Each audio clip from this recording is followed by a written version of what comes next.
መጽሐፈ ኢያሱ ምዕራፍ 1 ከቁጥር 1 ጀምሮ እንደዚህ ይላል። እንዲህም ሆነ የእግዚአብሔር ባሪያ ሙሴ ከሞተ በኋላ እግዚአብሔር የሙሴን አገልጋይ የነዌን ልጅ ኢያሱን እንዲህ ብሎ ተናገረው። ባሪያዬ ሙሴ ሞቷል። አሁንም አንተና ይህ ሕዝብ ሁሉ ተነስታችሁ ለእስራኤል ልጆች ወደምሰጣቸው ምድር ይህን ዮርዳኖስን ተሻገሩ። ለሙሴ እንደነገርሁት የእግራችሁ ጫማ የሚረግጠው ቦታ ሁሉ ለእናንተ ሰጥቻለሁ። ከምድረ በዳው ከዚህም ከሊባኖስ ጀምሮ እስከ ታላቁ ወንዝ እስከ ኤፍራጥስ ድረስ የኬጣውያን ምድር ሁሉ እስከ ፀሐይ መግቢያ እስከ ታላቁ ባህር ድረስ ዳርቻችሁ ይሆናል። በሕይወት ዕድሜ ሁሉ ማንም አይቋቋምህም። ከሙሴ ጋር እንደሆኑ እንዲሁ ካንተ ጋር እሆናለሁ። አልጥልህም፣ አልተውህም። ለአባቶቻችሁ እሰጣችኋለሁ ብዬ የማሉላችሁን ምድር ለዚህ ሕዝብ ታወርሳለህና ጽና፣ አይዞ። ነገር ግን ጽና፣ እጅግ በርታ። ባሪያዬ ሙሴ ያዘዘን ሕግ ሁሉ ጠብቅ አድርገውም። በምትሄድበትም ሁሉ እንዲከናወንልህ ወደ ቀኝም ወደ ግራም አትበል። የዚህ ሕግ መጽሐፍ ከአፍህ አይለይ። ነገር ግን የተጻፈበትን ሁሉ ትጠብቅና ታደርግ ዘንድ በቀንም በሌሊትም አስበው። የዚያን ጊዜም መንገድ ይቃናልሃል ይከናወንልሃልም። በምትሄድበት ሁሉ አምላክ እግዚአብሔር ካንተ ጋር ነውና ጽና፣ አይዞ፣ አትፍራ፣ አትደንግጥ ብዬ አላዘዝኩምን? ቁጥር 10 ጀምሮ ደግሞ እንደዚህ ይላል። ከቁጥር 1 እስከ 9 እግዚአብሔር ነው ለኢያሱ የሚናገረው። ከቁጥር 10 ጀምሮ ያለውን ደግሞ ኢያሱ ለእስራኤል ሕዝብ ለማህበሩ ሲናገር ነው የምንመለከተው። እንደዚህ ይላል። ኢያሱም የሕዝቡን አለቆች በሰፈሩ መካከል እለፉ፣ ሕዝቡንም አምላካችሁ እግዚአብሔር ርስት አድርጎ ወደሚሰጣችሁ ምድር እስከ 3 ቀን ይህን ዮርዳኖስን ትሻገራላችሁ። ተሻግራችሁ ተወርሷት ዘንድ ትገቡባታላችሁና ስንቃችሁን አዘጋጁ ብላችሁ እዘዟቸው ብሎ አዘዘ። ኢያሱም የሮቤልን ልጆች የጋድንም ልጆች የምናሴም ነገድ እኩሌታ እንዲህ ብሎ ተናገራቸው። የእግዚአብሔር ባሪያ ሙሴ እንዲህ ብሎ ያዘዛችሁን ቃል አስቡ። አምላካችሁ እግዚአብሔር ያሳርፋችኋል፣ ይችንም ምድር ይሰጣችኋል። ሚስቶቻችሁና ልጆቻችሁ ከብቶቻችሁም ሙሴ በዮርዳኖስ ማዶ በሰጣችሁ ምድር ይቀመጡ። ነገር ግን እናንተ ጽኑዓን ኃያላን ሁሉ ተሰልፋችሁ በወንድሞቻችሁ ፊት ተሻገሩ፣ እርዷቸው። እግዚአብሔር እናንተ እንዳሳረፋችሁ ወንድሞቻችሁን እስኪያሳርፍ ድረስ እነርሱ ደግሞ አምላካችሁ እግዚአብሔር የሚሰጣችሁ ምድር እስኪወርሱ ድረስ ከዚያም በኋላ የእግዚአብሔር ባሪያ ሙሴ በፀሐይ መውጫ ወደ ሰጣችሁ ወደ ርስታችሁ ምድር ትመለሳላችሁ፣ ትወርሷትም አላችሁ። ከዚህ በኋላ ከቁጥር 16 እስከ 18 ሶስቱ ክፍል ላይ ደግሞ ሶስቱ ቁጥር ላይ ሕዝቡ መሪውን ለኢያሱ የሚናገሩትን ቃል ነው የምንመለከተው። እንደዚህ ይላል። እነርሱም ለኢያሱ እንዲህ ብለው መለሱለት፣ ያዘዝከንን ነገር ሁሉ እናደርጋለን፣ ወደምትልከን ስፍራ እንሄዳለን። በሁሉ ለሙሴ እንደታዘዝን እንዲሁ ላንተ ደግሞ እንታዘዛለን። ብቻ አምላክ እግዚአብሔር ከሙሴ ጋር እንደነበረ ካንተ ጋር ይሁን። በትእዛዝ የሚያምፅ ሁሉ የምታዘውን ቃል ሁሉ የማይሰማ እርሱ ይገደል። ብቻ ጽና፣ አይዞ። ዛሬ ከዚህ ከኢያሱ መጽሐፍ ላይ የማካፈላችሁ በአንድ ሐሳብ ነው። የተነገረንን ተስፋ መውረስ፣ የተነገረንን የተባለልንን ተስፋ መውረስ። ስለ መጽሐፉ በምናይበት ጊዜ የኢያሱ መጽሐፍ 24 ምዕራፎች ያሉበት መጽሐፍ ነው። የተጻፈው በራሱ በኢያሱ ነው። ኢያሱ አስቀድሞ ስሙ አውሴ ነበረ። ኋላ ላይ ሙሴ ነው ኢያሱ ብሎ የቀየረለት። አውሴ ማለት መዳን ሲሆን ኢያሱ ማለት ደግሞ እግዚአብሔር ያድናል፣ እግዚአብሔር ይታደጋል፣ እግዚአብሔር ነፃ ያወጣል የሚል ትርጉም ያለው ስም ነው። ስለ ኢያሱ የእግዚአብሔር ቃል ሲናገር የሙሴ ረዳትና አገልጋይ እንደሆነ ይናገራል። እዚህ ባነበብነው ክፍል ላይ ቁጥር 1 ላይም ጭምር የእግዚአብሔር ቃል ይሄንን ነው የሚነግረን። የሙሴ አገልጋይ ነው፣ ረዳቱ ነው። ለ40 ዓመት በምድረ በዳ ጉዞ ከሙሴ ጋር አብሮ የነበረ የወጣ የገባ ሙሴን የሚከተል ትልቅ የእግዚአብሔር ሰው እንደሆነ የመጽሐፍ ቅዱሳችን ይነግረናል። እግዚአብሔር ወደ መሪነት ወደዚህ ስፍራ ከመምጣቱ በፊት አስቀድሞ ይመራው ነበር፣ ይረዳው ነበር፣ ያደፋፍረው እንደነበረ እግዚአብሔር ያዘጋጀው እንደነበረ ዘዳግም መጽሐፍ ላይ፣ ዘውልቁ ላይ፣ እንደገና ደግሞ ዘጸአት መጽሐፍ ላይ አልፎ አልፎ ተጠቅሶ እንመለከታለን። እና የመጀመሪያውን ጦርነት ዘጸአት ምዕራፍ 17 ላይ ከአማሌቅ ጋር የተዋጋ ለእስራኤል ድልን ያመጣ ታላቅ የጦርነት የውጊያ ሰው ነው ኢያሱ።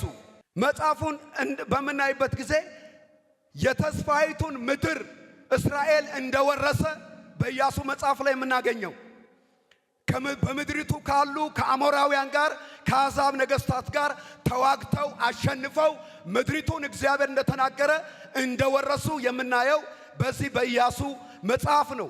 ከዚያም እግዚአብሔር እንደተናገራቸው ምድሪቱን ከወረሱ በኋላ ተከፋፈሉ። በኢያሱ አማካይነት ምድሪቱን ሲከፋፈሉ ሲወርሱ የራሳቸው ሲያደርጉ እንመለከታለን። ስለዚህ መጽሐፉ ራሱ የድል መጽሐፍ፣ የማሸነፍ መጽሐፍ፣ የመውረስ መጽሐፍ እንደሆነ እናያለን። በዚህ በኢያሱ መጽሐፍ ላይ ሁለት ዋና ትልቅ ዓላማዎች አሉት። ሁለት ትልልቅ ዓላማዎች። አንደኛ የእግዚአብሔርን ታማኝነት ማሳየት ነው። እግዚአብሔር ታማኝ መሆኑን እንመለከታለን። እግዚአብሔር ለአብርሃምና ለዘሮቹ እሰጣቸዋለሁ አወርሳቸዋለሁ ያለውን ምድር እንዳወረሰ እግዚአብሔር የተናገረውን የተስፋ ቃል እንደፈጸመ ይህንን ያለውን ነገር ለማድረግ እግዚአብሔር ታማኝ መሆኑን የምናይበት መጽሐፍ ነው። ይህን ሐሳብ የሚገልጽልን ኢያሱ ምዕራፍ 21 ቁጥር 43 እስከ 45 እግዚአብሔር ታማኝ ነው። የተናገረውን ያለውን እግዚአብሔር ያደርጋል፣ ይፈጽማል። እግዚአብሔር ሰው አይደለም። እንደዚህ ይላል። ይሄ የመጨረሻ ማጠቃለያው ሐሳብ ነው። ምድሪቱን ካከፋፈለ በኋላ በመጨረሻ ላይ ኢያሱ የሚናገረው ንግግር ነው። እንደዚህ ይላል። እግዚአብሔርም ይሰጣቸው ዘንድ ለአባቶቻቸው የማለላቸውን ምድር ሁሉ ለእስራኤል ሰጠ፣ ወረሷትም፣ ተቀመጡባትም። ቁጥር 43 እግዚአብሔር ለአባቶቻቸው እንደማለላቸው በዙሪያቸው ካሉት አሳረፋቸው፣ ከጠላቶቻቸውም ሁሉ ይቋቋማቸው ዘንድ ማንም ሰው አልቻለም። እግዚአብሔርም ጠላቶቻቸውን ሁሉ በእጃቸው አሳልፎ ሰጣቸው።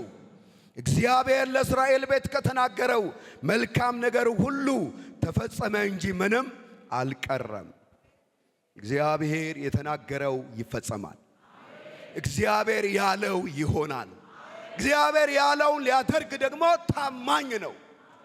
እግዚአብሔር አቅም አለው፣ አልቻልኩም አይልም። ሐሳብ ቀይር ያለው አይልም። እግዚአብሔር አንዴ ተናገረ፣ እግዚአብሔር የተናገረውን ደግሞ ያደርጋል። የታመነ አምላክ ታማኝ ነው። ዛሬም ቢሆን እግዚአብሔር ታማኝ ነው። እግዚአብሔር ለሕዝቡ ታማኝ ነው። እግዚአብሔር በደሙ ለዋጃት ለቤተ ክርስቲያን እግዚአብሔር ታማኝ ነው። ቤተ ክርስቲያን የእሱ ስለሆነች ቤተ ክርስቲያንን በደሙ ስለዋጀ ስለገዛ ቤተ ክርስቲያንን እግዚአብሔር አይጥልም፣ አይተውም። ስለዚህ እግዚአብሔር አምላክ በግል ሕይወታችን፣ በቤታችን፣ ለቤተሰብ፣ ለቤተ ክርስቲያን የተናገረውን እግዚአብሔር የተስፋ ቃል ይፈጽማል። እግዚአብሔር የተናገረላችሁን ያደርጋል።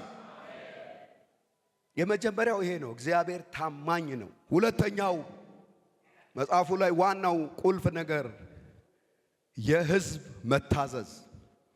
እግዚአብሔር የተናገረውን ሊፈጽም የታመነ ነው፣ ብቁ ነው፣ ይችላል።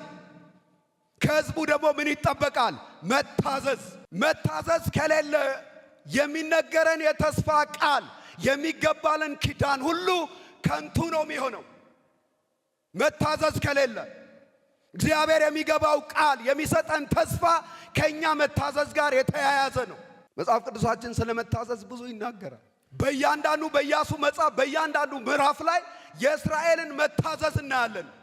እግዚአብሔር የሚላቸውን ሲያደርጉ፣ ለባሪያው ለኢያሱ ሲታዘዙ፣ እግዚአብሔር ለሚገልጥላቸው መገለጽ ሲታዘዙ እናያለን። መታዘዝ ከሌለ የተነገረን የተስፋ ቃል አይፈጸምም። መታዘዝ ከመስዋዕት ይበልጣል። ትንቢት አለኝ ብዬ ተስፋ አለኝ ብዬ እግዚአብሔር ተናግሮኛል ብዬ ግን ለእግዚአብሔር ባልታዘዝ ለእግዚአብሔር አምላክ የሚገባውን የሚመጥነውን ሕይወት ባልኖር ተስፋው አይፈጸምም። ከኢያሱ መጽሐፍ ይልቅ በሌሎች መጽሐፍቶች ላይ የእስራኤልን አመጽና አለመታዘዝ አስሬ ሲፈታተኑ፣ እግዚአብሔር ሲቆጣ፣ እግዚአብሔር ሲያዝንባቸው፣ እግዚአብሔር ሲቀጣቸው እናያለን። በዘጸአት መጽሐፍ ላይ ጣዖት ሰርተው ሲዘፍኑ መስዋዕት ሲያቀርቡ ከግብፅ ምድር ያወጣን ሰው ሙሴ የለም በፊታችን የሚሄድ አማልክት ስራልን ብለው አሮንን ወጥረው ሲይዙት አሮን እንደሰራ ለጣዖት እንደሰገዱ በእነሱ አመጽ ምክንያት ሙሴ እንኳን ሳይቀር አለመታዘዙ ሲገባ እግዚአብሔር አለቱን ተናገር ሲል በትሩን ይዞ አለቱን እንደደበደበ እግዚአብሔር እንደተቆጣው ወደ ተስፋይቱ ምድር አትገባም እንዳለው እናያለን። አለመታዘዝ ክፉ ነው። ምንም ሙሴ መሪ ቢሆን ፊተኛ ቢሆን እግዚአብሔርን ስላልታዘዘ በቃዴስ በርኔ በእስራኤል ልጆች ፊት ቅዱሱ ስሜን ስላረከስ ወደ ተስፋይቱ ምድር አትገባም አለው እግዚአብሔር። አለመታዘዝ ክፉ ነው። እግዚአብሔር ለአለቱ ተናገር ነበር ያለው፣ እሱ ግን ደበደበው። አለመታዘዝ ከባድ ነው። እኛ ትንቢት ሲነገረን እኮ ትንቢቱን ብቻ ነው አስበን እልል ምንለው ምን ጮኸው። ከዚያ በኋላ እኔ ምን ላድርግ፣ ከኔ ምን ይጠበቃል? እንዲህ ብሎኛል ተናግሮኛል፣ ጥሩ ነው፣ ከኔስ ምን ይጠበቃል? ምን ላድርግ እኔ ወደዚያ ለመድረስ? ሁለት ነገር በዚህ በኢያሱ መጽሐፍ ላይ ዋና ነው። እግዚአብሔር ታማኝ ነው፣ ከሕዝቡ ደግሞ መታዘዝ ግድ ነው። ግድ ነው። በረከት ከፈለጉ፣ መሻገር ከፈለጉ፣ መግባት ከፈለጉ፣ መውረስ ከፈለጉ መታዘዝ ግድ ነው። ሌላው በዚህ በኢያሱ መጽሐፍ ላይ እንድናይ የምፈልገው የእግዚአብሔር ባህሪ፣ የእግዚአብሔር ባህሪያት በኢያሱ መጽሐፍ ላይ የተጠቀሱ የእግዚአብሔር ባህሪያት አሉ። ማን ነው እግዚአብሔር?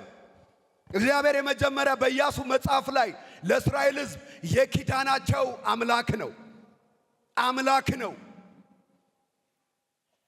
ዘጸአት ምዕራፍ 3 እግዚአብሔር ለሙሴ በተገለጠ ጊዜ ያስተዋወቀው ይሄን ነው። እኔ የአባቶች የአብርሃም የይስሐቅ የያዕቆብ አምላክ ነኝ። እግዚአብሔር አምላክ ነው።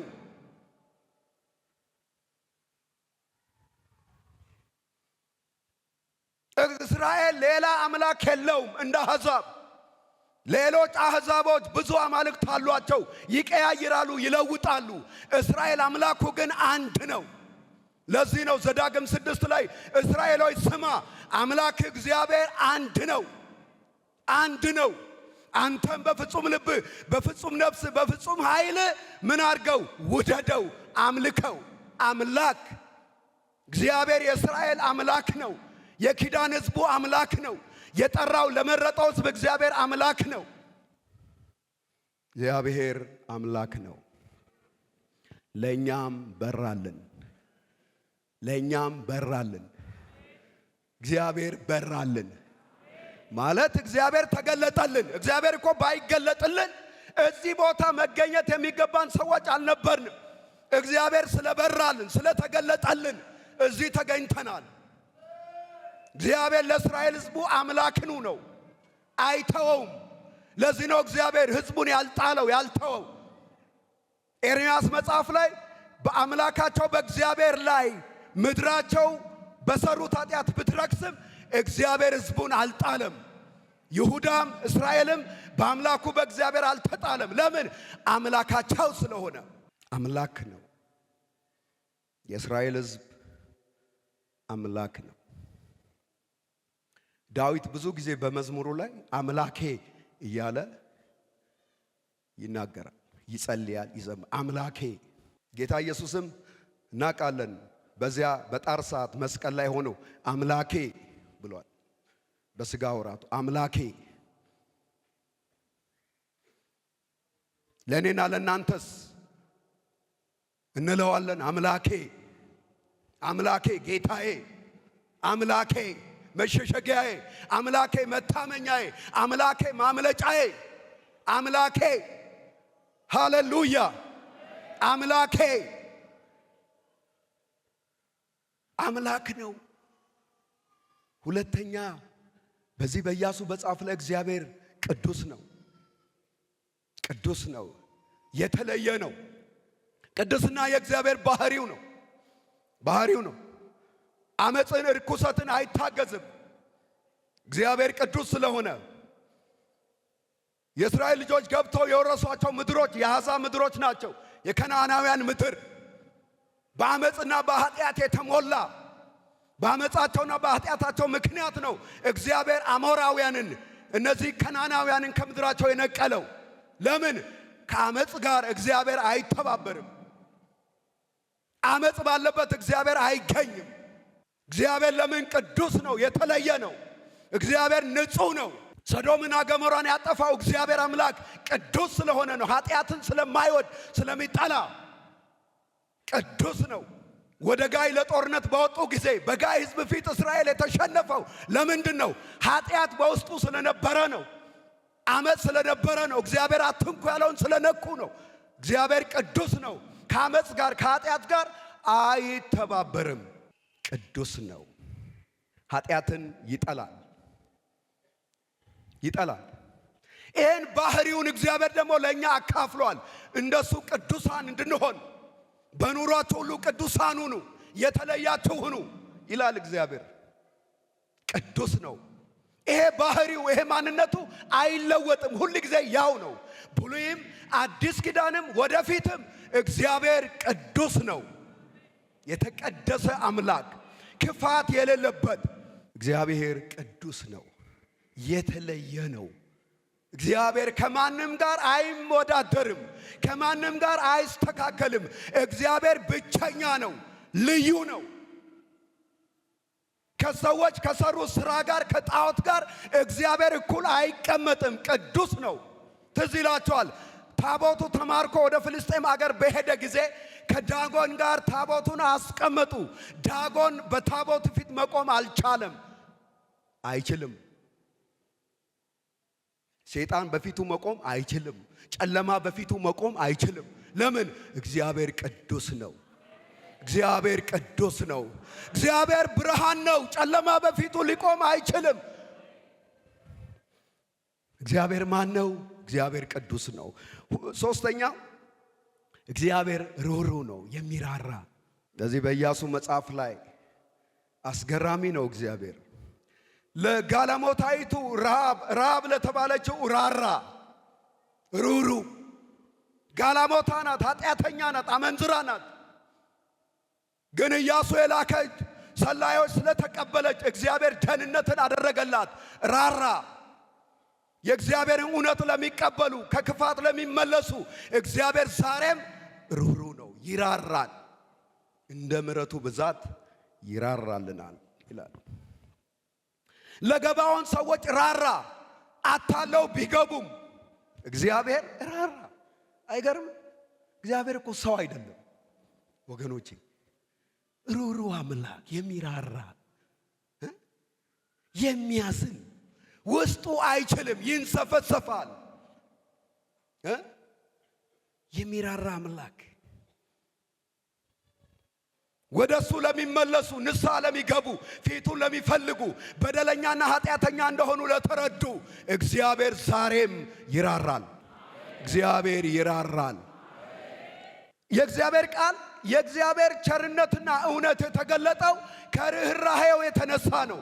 ለኃጢአተኞች ጌታ ኢየሱስ ክርስቶስ ብዙዎችን ፈውሷል። ርኅራኄው ይራራል። እግዚአብሔር ጨካኝ አይደለም፣ ሩህሩህ አምላክ ነው። ስታዝን ያዝናል፣ ይራራል። ስታለቅስ ያለቅሳል፣ ይራራል። 3 ቀን አስተማራቸው ጌታ ኢየሱስ። ከዚያም በኋላ ደቀ መዛሙርቱ ልቀቃቸው፣ 3 ቀን እዚህ ቆይተዋል እና በመንገድ ሲሄዱ እንዳይደክሙ እንዳይዝሉ ሄደው ለራሳቸው ምግብ እንዲገዙ አሳቢ ይመስላሉ፣ ግን አንድ ነገር አያረጉም። ኢየሱስ ደግሞ ባዶአቸውን አልሰድም። ሃሌሉያ! እግዚአብሔር ባዶህን አይሰድም። ባዶ እጅ አትገባም። እግዚአብሔር ይራራልሃል። የእግዚአብሔር በረከት ወደ ቤት ይመጣል፣ ወደ ሕይወት ይመጣል፣ ወደ ጓዳ ይመጣል። እግዚአብሔር ይራራልሃል። እግዚአብሔር ሰማይን ይከፍታል። ድንቅን ታምርን በሕይወት በቤት እግዚአብሔር ያደርጋል። ለምን? ይራራል፣ ይራራል። ጌታ እጅግ የሚምር የሚራራ ነው። እጅግ የሚምር የሚራራ አዘነላቸው። እረኛ እንደሌላቸው በጎች ተጥለው ተጨንቀው ባየ ጊዜ አዘነላቸው፣ እራራላቸው። እንዲያውም አንዳንድ ቦታም አለቀሰላቸው። ያቺ መበለት ጎበዝ ልጇ ሞቶ ወደ ቀብር ሲሄዱ ከኢየሱስ ጋር ተገናኙ፣ ናይል ከተማ። ኢየሱስም ባያት ጊዜ አዘነላት። እግዚአብሔር ይህን መንፈስ ይስጠን። ርኅራኄ አዘነላት እና ኢየሱስ አታልቅሺ አላት። አታልቅሺ። ሄዶ ቃሬዛውን ነካ። ጎበዙ ብድግ ብሎ ቆመ። ሃሌሉያ፣ ሃሌሉያ። ይራራልሃል። ሩህሩህ አባት ነው፣ አምላክ ነው። ሆሴ ላይ በጣም ደስ የሚል ቃል አለ። ሆሴ ምዕራፍ 11 ቁጥር 8 ላይ ልቤ በውስጤ ተናውጣለች፣ ምሕረቴም ተነሳስታለች።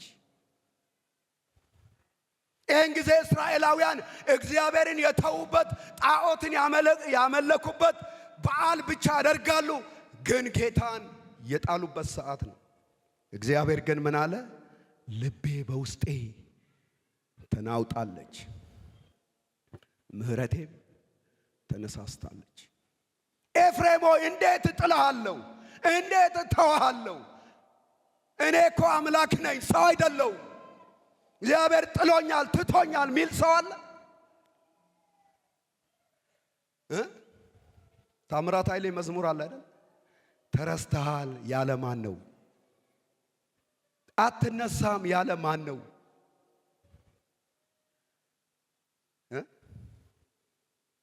ካለም ያ ነው አጅሬ።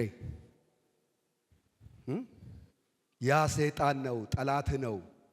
እግዚአብሔር ግን መሐሪ ነው። እግዚአብሔር ግን ሩሩ ነው። እግዚአብሔር ግን ሩሩ ነው። ርኅራኄው አላለቀም፣ አላለቀም። ምሕረቱ አላለቀም፣ ቸርነቱ አላለቀም፣ በጎነቱ አላለቀም። እግዚአብሔር ወገኖቼ ሩሩ ነው። ለራብ ከራራ፣ ለገባውን ሰዎች ከራራ፣ ለነነዌ ሕዝብ ከራራ፣ እግዚአብሔር ለአንተ እንዴት አይራራ? በክርስቶስ ኢየሱስ ደም ለወለደ ላዳነ ለቀደሰ ለአንተ እንዴት አይራራም? እንዴት አያዝንም? እግዚአብሔር ጥሎኛል ብለህ እንዴት ትፎክራለህ? እንዴት ታውጃለህ? ነውር ነው። እግዚአብሔር ማንንም ጥሎ አያቅም። ማንንም ትቶ አያቅም። ማንንም አሳንሶ አያቅም። እግዚአብሔር ማንንም አዋርዶ አያቅም። እግዚአብሔር ከፍ ያደርጋል። ሃሌሉያ። አራተኛው የእግዚአብሔር ባህሪ እዚህ ኢያሱ መጽሐፍ ላይ እግዚአብሔር የፍጥረት ሁሉ አምላክ ነው ወይም ጌታ ነው። ፍጥረት ሁሉ ይቆጣጠራል። ፍጥረት ሁሉ ለሱ ይገዛል።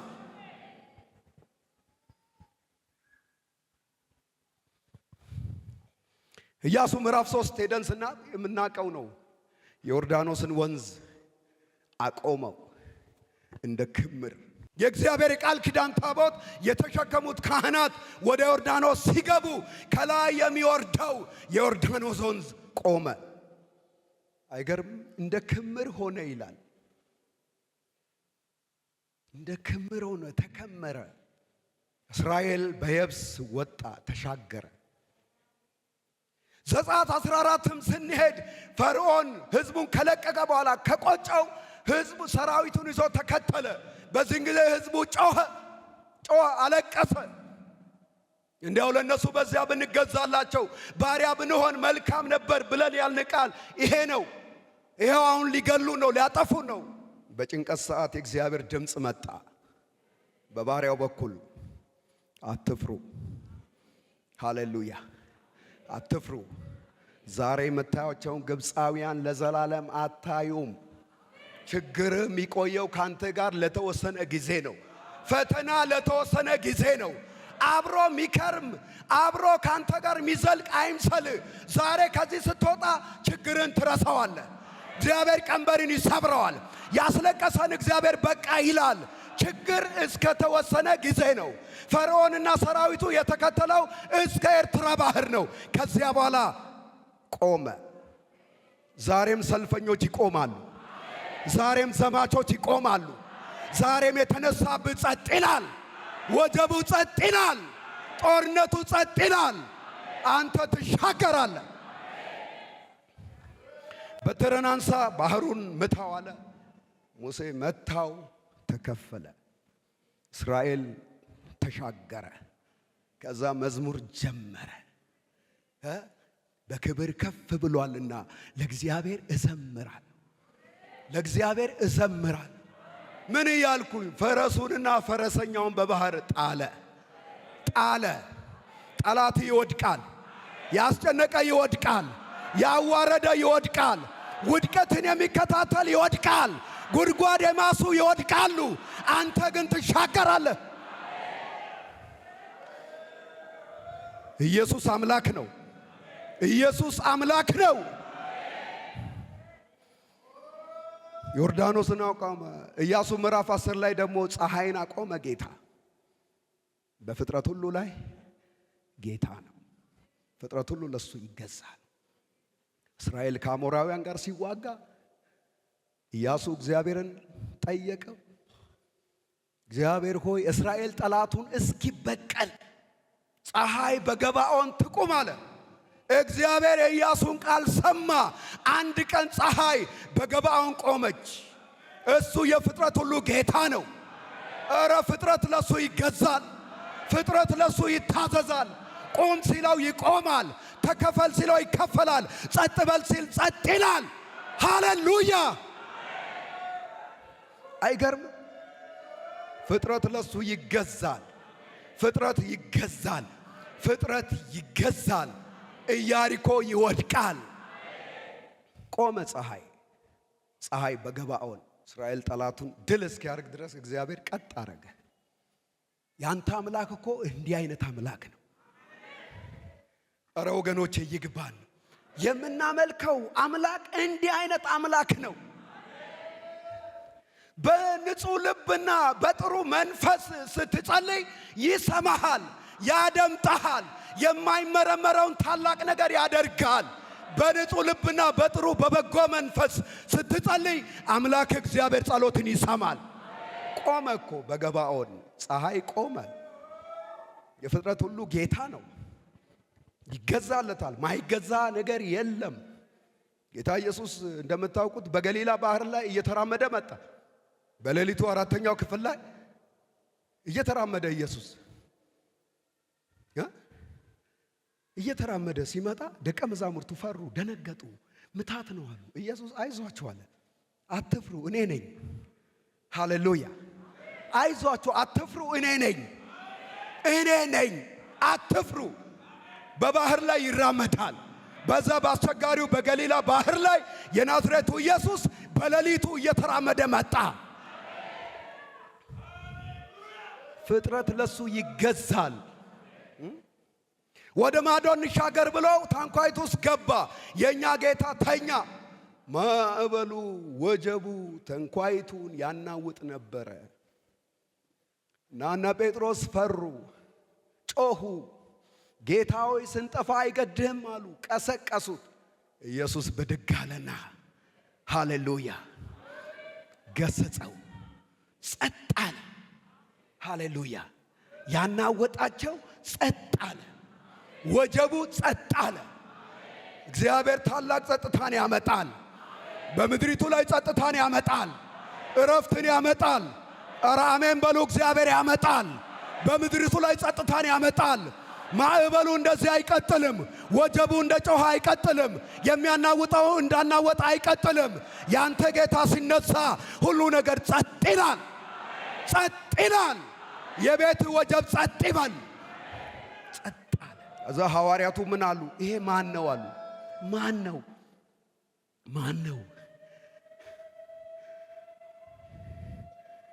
የፍጥረት ሁሉ ጌታ ነው። ፍጥረት ሁሉ ለሱ ይገዛል። እግዚአብሔር ማን ነው? አምስተኛ እግዚአብሔር ተዋጊ ነው። ኢያሱ መጽሐፍ ላይ እግዚአብሔር ተዋጊ ነው። እግዚአብሔር ሲዋጋ ነው የምናየው። በቃ ምዕራፍ 5 ላይ ሸለፈት ተወገደ። ምዕራፍ 6 ላይ ኢያሪኮ ወደቀ። ውጊያ። ምዕራፍ 8 ላይ የጋይ ሕዝብ ተመታ። ውጊያ፣ ማሸነፍ፣ በድል ላይ ድል። ምዕራፍ 10 ላይ አሞራውያንን ተዋጋ፣ ድል። እግዚአብሔር ይዋጋላቸው ነበር አሉ አሕዛቦች ራሳቸው። እግዚአብሔር ለእስራኤል ይዋጋ ነበር፣ ከእስራኤል ፊት እንሽሽ አሉ። አምላክ እግዚአብሔር ስላንተ ይዋጋል። እኮ ወገኖቼ ዝም ብሎ ወሬ አይደለም። በእርግጥ እግዚአብሔር ስላንተ ይዋጋል። እግዚአብሔር ስላንተ ይዋጋል። እግዚአብሔር ተዋጊ ነው፣ ሰልፈኛ ነው። እግዚአብሔር አልበኛ ነው። እግዚአብሔር ከፊት ይወጣል፣ ጠላቶችን ይመታል፣ ተራራውን ትክክል ያደርጋል። እግዚአብሔር ስላንተ ይዋጋል። ተዋጊ ነው እግዚአብሔር። ኢያሱ በምን አቅሙ ነው የሚዋጋው ይህን ድል የሚያደርገው? ዘዳግም ላይ ደጋግሞ ሙሴ ተናግሯል። ፈሪ ነው ኢያሱ። ቀደም ባነበብነው ክፍል ላይ እግዚአብሔር ደጋግሞ አትፍራ፣ አትደንግጥ ይለዋል። ኢያሱ ፈሪ ነው፣ ድንጉጥ ነው፣ ምንም አቅም የለውም። በሱ ኃይል እኮ አይደለም፣ አይቻልም። በእስራኤል ኃይል አይቻልም። እስራኤል እኮ ከሌላው በቁጥርም ጥቂት ነው። ኃይል የለውም፣ አቅም የለውም። ግን ትልቁ እግዚአብሔር ከሱ ጋር ነው። ኤልሻዳይ እግዚአብሔር ከሱ ጋር ነው። አርበኛው ተዋጊው እግዚአብሔር ከእስራኤል ጋር ነው። እግዚአብሔር ስለ እናንተ ይዋጋል። ፈሪ ነበረ ኢያሱ። ፈሪ ነው፣ ይደነግጣል፣ ይደነግጣል፣ ይደነግጣል፣ ይፈራል። እግዚአብሔር ግን አትፍራ፣ አትፍራ አላልኩም ይላል። ደጋግሞ አላልኩም እንዴ? አትፍራ፣ አትደንግጥ ብዬ አላዘዝኩም? ቀድሞ አትፍራ፣ አትፍራ። ህዝቡ ያስፈራል። የእስራኤል ህዝብ ቀላል ህዝብ አይደለም። አሜን ሃሌሉያ። የኛ መሪ ብለው እቅፍ አያረጉም። እግዚአብሔር ግን አብሮት ቆመ። እግዚአብሔር አብሮት ነው። እግዚአብሔር አብሮት ነው። የእስራኤል ኃይሉ እግዚአብሔር ነው። ጉልበቱ እግዚአብሔር ነው። ተዋጋላቸው፣ ድል አደረጉ እና የተነገራቸውን ተስፋ ወረሱ። መጽሐፉ ራሱ የተስፋ ፍጻሜ መጽሐፍ፣ ተስፋው የተፈጸመበት ገና አብርሃም እግዚአብሔር ከአባቱ ቤት ሲጠራው የገባለት ተስፋ የከናንን ምድር ለአንተና ለዘር ለዘላለም ርስት አድርጌ እሰጣለሁ ብሎ ያለው እግዚአብሔር ገና በጠዋት በማለዳ የተናገረውን እግዚአብሔር ተስፋ ፈጸመ። እግዚአብሔር የተናገረውን ይፈጽም አምላክ ነው። የተናገረውን ተስፋ ይፈጽማል። እኛ ምን እናል? እግዚአብሔር መቼስ ትልቁ ተስፋችን ኢየሱስ ይመጣል። ይሄን የሚያክል ተስፋ የለም። ኢየሱስ ይመጣል። አረ ኢየሱስ ይመጣል። አረ ኢየሱስ ይመጣል። በክብር ይመጣል። በደመና ይመጣል። በመላእክት ታጅቦ ይመጣል። በመላእክት ድምፅ ይመጣል። ለፍርድ ኢየሱስ ይመጣል። አንተን ለመውሰድ፣ ለማሳረፍ፣ ለመሸለም ኢየሱስ ይመጣል። ከዚህ የሚበልጥ ተስፋ የለም። ግን ያው በምድር ስንኖር እዚያ እስክንገባ እስክንጠራ እግዚአብሔር በግል ሕይወታችን የሚገባልን ተስፋ አለ፣ የሚናገረን ቃል አለ። እሱ ይፈጸማል። እኛ ምን እናርግ? አንደኛ ኢያሱ ምዕራፍ 1 ቁጥር 8 ላይ ሕጉን እንያዝ። የእግዚአብሔርን ሕግ ቁጥር 8 አንዳንድ የመጽሐፍ ቅዱስ አስተማሪዎች የኢያሱ መጽሐፍ ቁልፍ ቃል ቁጥር 8 ነው ይላሉ። ምዕራፍ 1 ቁጥር 8 ቁልፍ፣ የ24ቱ ምዕራፍ ቁልፍ ቁጥር 8 ነው። ምን ይላል? የዚህ ሕግ መጽሐፍ ካፍ አይለይ፣ ነገር ግን የተጻፈበትን ሁሉ ትጠብቅና ታደርግ ዘንድ በቀንም በሌሊትም አስበው፣ የዚያን ጊዜም መንገድህ ይቃናልሃል ይከናወንልሃልም። ምን ስትሆን? የዚህ ሕግ ቃል ካፍ አይለይ። እኔ ዛሬ አንተን የማዘውን ይህን ቃል በልብ ያዝ እንዳይወድቅብህ። እግዚአብሔር ከተናገረ ነገር ጋር ለመገናኘት ተስፋን ለመውረስ ያዝ፣ ቃሉን ሕጉን ያዝ፣ ያንተ አድርገው፣ ካፍ አይለይ፣ አውጀው፣ ተናገረው። ሁለተኛ ምን እናርግ? በቅድስና በልዩነት እንኑር። ምዕራፍ 3 ቁጥር 5 ላይ ነገ እግዚአብሔር በመካከላችሁ ድንቅ ነገር ያደርጋልና ምን በሉ? ተቀደሱ። በቅድስና መኖር፣ በልዩነት መኖር። ኢያሱ 7 ላይ እስራኤል የወደቀው ከዚህ የተነሳ ነው። ልዩነት አልነበረም፣ ተቀላቅሏል። ማይገባ ነገር ወስዷል፣ ሸሽጓል፣ በድንኳኑ በቤቱ አስቀምጧል። ግን የለም እሱ ካልወጣ እኔ ከናንተ ጋር አልሆነም። በልዩነት መኖር፣ በቅድስና። ቅድስና ሲባል ብዙውን ጊዜ እኛ ወደ አእምሯችን ቶሎ ብሎ የሚመጣው ከተቃራኒ ጾታ ጋር ያለ ግንኙነት ብቻ አድርገን ነው የምናስበው። የህሊና የአእምሮ መቀደስ፣ የአንደበት መቀደስ። አንዳንድ ሰው በተቃራኒ ጾታ ኃጢአት በወደቀ ላይ ይፈርዳል። የራሱ አንደበት ግን ረክሷል። እግዚአብሔር እኮ ነቢዩ ኢሳይያስን ያየው አንደበት ረክሷል አለው። ረክሷል። የአንደበት ርኩሰት፣ የማይገባ የማይመጥን ደስ የማይል ነገር ከውስጣችን ሲወጣ የአንደበት መርከስ። ቅድስና ሲባል ሁል ጊዜ ከተቃራኒ ጾታ ጋር ብቻ ያለውን ነገር ብቻ አንይ። የአንደበታችን የህሊና የጆሮ የአይን ቅድስና። ስንቶቻችን የማይገባ ነገር በአይናችን እያየን ነው ምንውለው፣ ምናድረው፣ ምንረክሰው? የክርስቶስን አካል መቅደሱን የምናረክስ ስንቶቻችን ነን? ግን በኃጢአት ወደቀ ሲባል ያ ሰው ላይ ጣታችን ቀስራለን፣ ጦር እናነሳለን፣ ድንጋይ እናነሳለን። የእኛን ማን አየ? የእኛን ጉድ ማን አየ? የእኛን ኃጢአት ማን አየ? ተደብቀን በስውር የምንፈጽመውን ሐሜታችንን፣ ጥላቻችንን፣ ከንቱና ማይገባ ነገር ማን አየ? ይሄ ይዞ መሻገር መውረስ አይሰራም። ቅድስና መቀደስ። ሁለተኛ ቆሮንቶስ 7:1 ላይ በጣም የሚገርም ቃል አለ። ሐዋርያው ጳውሎስ እንግዲህ ይህን የሚያክል የተስፋ ቃል ካለን እኛ ስጋንና መንፈስን ከሚያረክስ ነገር ራሳችንን እናንጻ። ይህን የሚያክል የተስፋ ቃል ካለን፣ የተስፋው ቃሉ ምንድን ነው? ምዕራፍ 6 ቁጥር 17ና 18 ላይ ያለው ነው ተስፋው። ይህን የሚያክል ተስፋ አለን። ምን የሚል? ከነሱ ጋር እሆናለሁ፣ አምላካቸው እሆናለሁ፣ አባት እሆናለሁ፣ ሲጠሩኝ እሰማቸዋለሁ የሚል የተስፋ ቃል። ይሄ ካለ ከኛ ምን ይጠበቃል? መቀደስ። ሕሊናን፣ ስጋን፣ መንፈስን ከሚያረክስ ነገር ራሳችንን እናንጻ። የተጠራ ነው በቅድስና ለመኖር ነው። አለዚያ ሽንፈት ነው፣ ውርደት ነው፣ በጠላት መመታት ነው የሚሆነው። የጠላት መሳለቂያ መሆን ነው። ሶስተኛ እኛ ምን እናርግ? ከእግዚአብሔር የመጣልንን መገለጥ በእምነት እንታዘዝ። ምዕራፍ 3 ላይ ኢያሱ ምዕራፍ 3 ወደ ዮርዳኖስ የገቡት እግዚአብሔር መገለጥ ሰጥቷቸዋል። መገለጡን በእምነት ታዘዙ። በዮርዳኖስ ውስጥ ቁሙ ብለህ እዘዝ አለ እግዚአብሔር ለኢያሱ። የቃል ኪዳን ታቦቱን የተሸከሙ ካህናት በዮርዳኖስ ውስጥ ምን ይበሉ? ይቁሙ ብለህ እዘዛቸው። ቆሙ።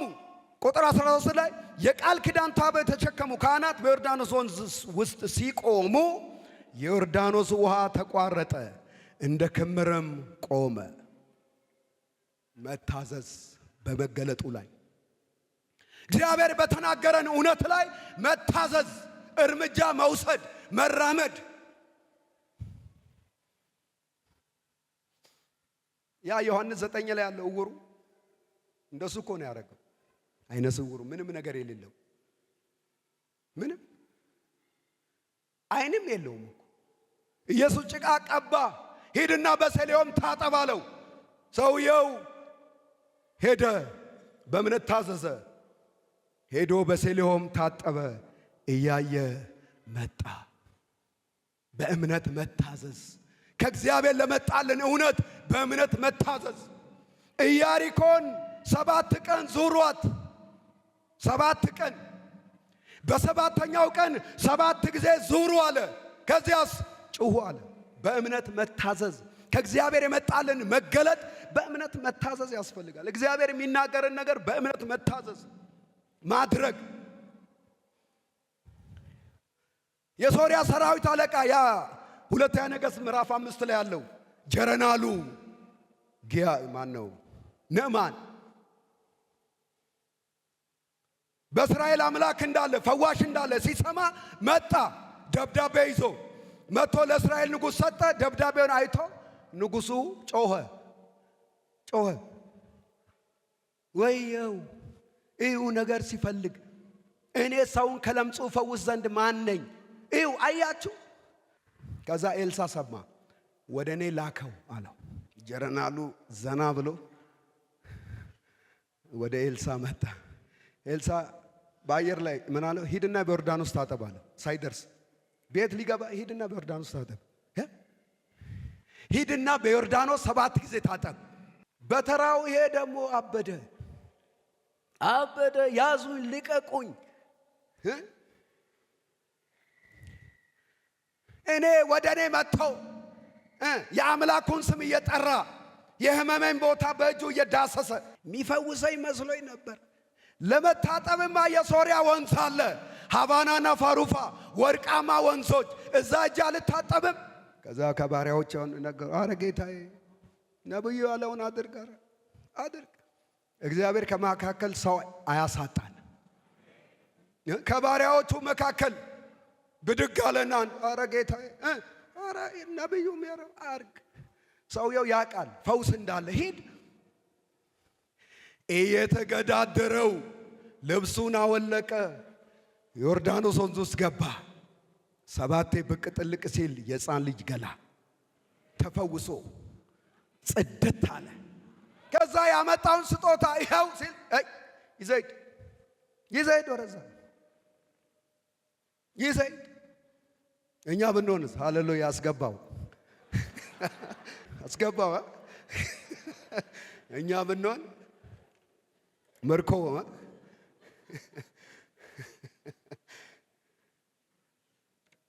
ይዘይድ አለ። ይዘይድ የእግዚአብሔርን በረከት ሊያቆም የእግዚአብሔር ይበልጣል። ቢዘገይም የእግዚአብሔር ይበልጣል። ልትሸከመው የማትለው በረከት ከሰማይ ይመጣል። የእግዚአብሔር በረከት ይበልጣል። እና ሰውየው ገባ፣ ታጠበ፣ ነጻ። አህያው ላይ ተቀምጦ ወደ አገሩ ገባ። በእምነት መታዘዝ ወገኖች፣ ከእግዚአብሔር በሰማነው መገለጥ በእምነት መታዘዝ ያስፈልጋል። ሁሌ ተናገረኝ ዛሬ ቃሉ ሃሌሉያ ብለን ካልታዘዝን፣ እርምጃ ካልወሰድን ምን ጥቅም አለ? እግዚአብሔር በተናገረን እውነት ላይ፣ እግዚአብሔር በሰጠን መገለጥ ላይ በእምነት እንታዘዝ። እግዚአብሔር የዚያን ጊዜ ከተስፋችን ጋር እንገናኛለን። ይሄው እስራኤል ይሄን አርጎ ነው በእምነት ታዘዝ። ኢያሪኮን 7 ዙሩ፣ ጩሁ፣ መጮህ። እስከዛ ጸጥ አሉ። እግዚአብሔር ታምረኛ አምላክ ነው። ጌታ ድንቅን ያደርጋል። የተናገረን ይፈጸማል። የተናገረው ይፈጸማል። ያለሽ ይፈጸማል። እግዚአብሔር ለእስራኤል ቤት ከተናገረው አንድ አልቀረም። ሁሉም ተፈጸመ። ለአብርሃም የተናገረው ተፈጸመ። አብርሃም ሲጠራ እስጢፋኖስ ሲናገር ምን ይላል?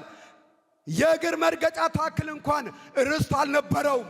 አብርሃምን እግዚአብሔር ሲጠራው ከሀገር ከዘመዶች ተለይተ ሂድ ሲለው አብርሃም በእምነት ወጣ። ወዴት እንደሚሄድ እንኳን አያውቅም ነበረ። ከድንኳን ድንኳን ይዞር ይሽከረከር ነበር። እግዚአብሔር ግን መጨረሻ ላይ ምድርን ሁሉ ለአብርሃም ሰጠው። ሁሉም አብርሃም አባታችን ይላል። አብርሃም አባታችን፣ እስራኤል አባታችን ይላል። እኛም አብርሃም አባታችን እንላለን። የእስማኤል ልጆችም አብርሃም አባታችን ይላል። እግዚአብሔር ያበዛል። ኧረ እባካችሁ አሜን በሉ።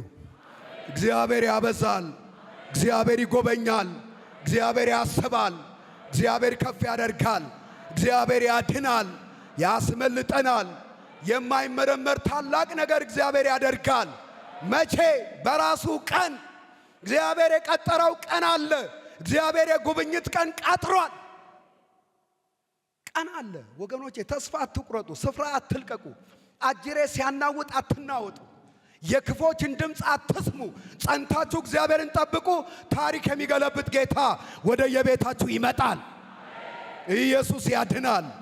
ለእግዚአብሔር ቃል ብዙ ክብር፣ ብዙ ምስጋና